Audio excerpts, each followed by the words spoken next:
Welcome back to my dark corner of this sick world. What the hell is wrong with you two? We need more subscribers. 1977's End of the World is quick to introduce its major selling point. Sorry, wrong film. Father Pagado is here to use the phone. Lord, if you don't want me calling that dirty phone line, send me a sign. Any kind of sign.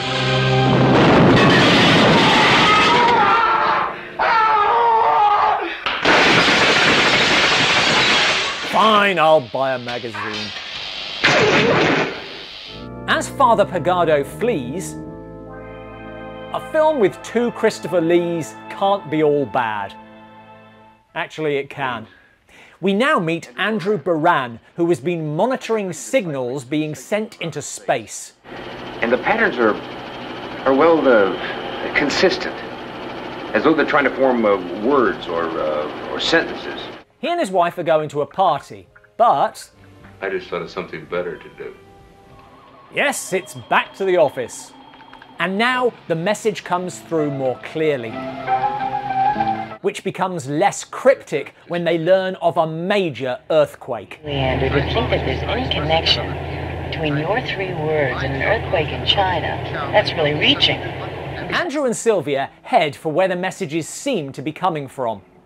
A convent. You know, when I pray to St. Catherine, she always makes sure that I have the most beautiful rose bush in the entire garden. Catherine is the patron saint of petty one-upmanship. They try another possible site, breaking in by night. What is this place? Looks like a zoo. A zoo for what? Animals. What other kind of zoo is there? Stand up against the wall. Hands high. Either one of you make the slightest move and I'll kill both of you. Look, if you Shut up. Wow, zoo security take their job seriously. What in the devil are you doing snooping around here? You could have gotten killed. This proves to be a military monitoring station, keeping track of the Ruskies, so not what they're looking for. I wish I could tell you. But I can't. I see absolutely no reason why not. This is off the books, and that guy definitely has higher clearance than you. But back to the convent. Welcome to St. Catherine's. I'm Father Pagado. Finally, we get to see Christopher Lee again. These reviews struggle to convey pacing. We jump from plot point to plot point, but the following sequence is very much indicative. He spends over 2 minutes pointing his instrument at things with no result. I can't call this slow moving because I'm not convinced it's moving. But now, another message. That message was sent to outer space. It described you and me. Clearly they're onto something, and it must be based at the convent. The only thing we can do. Go it alone. If only you had a contact in the military. So it's back to the convent for a third time. Finally, something happened. Could have happened on their first visit, but it's hard to get these things up to 90 minutes. They are taken down to the convent control room. Your collection plate money at work. Lee and the sisters are aliens, stranded on Earth. You humans just beginning to understand cloning. Who have taken the place of the convent's residents. You're telling us that you murdered 6 nuns and a priest? Do you know how many jokes you've ruined? And they're stuck here. There was a malfunction in negative velocity. Negative velocity sounds like a pretentious way of saying won't start, but this is why we have a science advisor. Dad, is negative velocity a thing? No. How does their spaceship work? We use inertial navigation. Is inertial navigation a thing? It certainly is, yes. And the military like it because, unlike GPS, it can't be jammed by an enemy's transmissions. Actually, this is why we have a science advisor, because sometimes it's right. As ever, sophisticated aliens need humans' help to fix their ship, because Andrew has been working on... A small capsule containing 0 time reference. A variance crystal. That is exactly... Dad? Nonsense. Suddenly inertial navigation seems a very long time ago. Nevertheless, this is what the aliens need to fix their engine. We used what you humans would call a time warp. What's a time warp? It's just a jump to the left. Sounds simple enough. What's the problem? Unfortunately, there is no more time. Ironic, huh? But we want that variance crystal, and we want it now. Yet they don't send Andrew straight away. Not only that... Look at this place.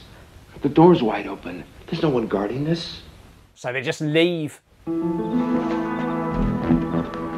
But they keep coming back to the convent. They're controlling our every move. That explains everything. They flag down a car. Okay, get in. Come on.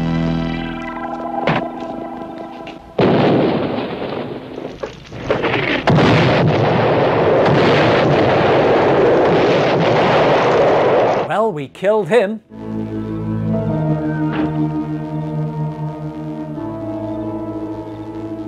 I'm very disappointed in both of you. Keeping Sylvia as a hostage, they now send Andrew to get the crystal. Although... But what they're asking you to do is impossible without getting someone killed. What about John Davis and the other guards? You could get them killed. Andrew heads back to the research facility. Stealing in like a ninja. It's Professor Moran!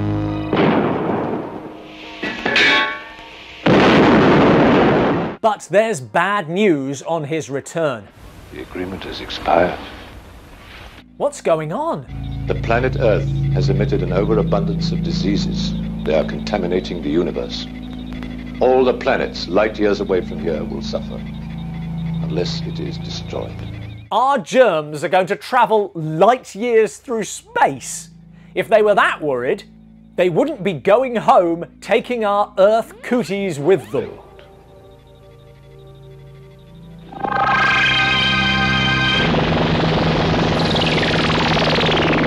Leaving Andrew and Sylvia to preside over the end of the world that they brought about.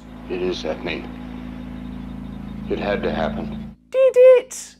Then again, the time warp is right there. It's our only chance.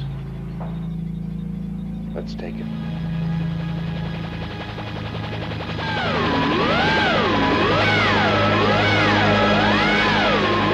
Rats leaving a sinking planet.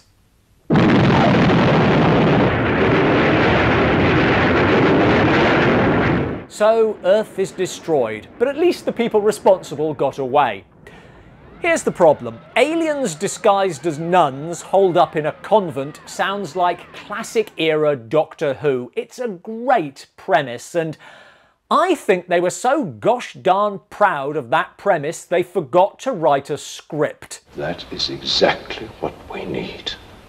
At best, there is 30 minutes of material here. The rest is filler, making zero use of that premise.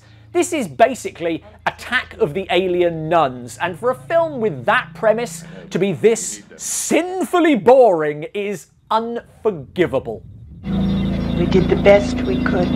Thanks for watching. For further explanation of Time Warp from The Science Advisor, please join us on Patreon. Throughout this film, Christopher Lee looks like a hostage trying to blink a message to his rescuers. What other actors look like they've been kidnapped and coerced into a film? Let us know in the comments below. You would make an excellent citizen of our world, Professor. I wish that you and your wife would come with us.